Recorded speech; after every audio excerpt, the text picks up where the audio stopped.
Sam naziv mobilna sestra je inovativan i moja želja, moja misija i vizija celog tog biznisa je bila da naziv mobilna sestra zameni nazive terenska služba i patronaža, što mogu da kažem da sam negde i postigla. Ono što je još inovativno i što se meni desilo nakon ovog otvaranja, nakon dobijanja titule Žena zmaj 2016. godine, je da su kolege prosto prepoznale da medicinska sestra može da otvori samostalnu zdravstvenu ustanovu. Nagrada Cvet uspeha za ženu zmaja daje zaista i samom dobitniku jednu hrabrost.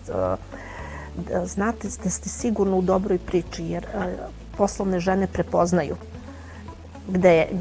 gde je dobra poslovna priča. I to je zaista jedna velika promocija, jedna velika nagrada za trud i uspeh koji vi ulažete kroz godine karijere.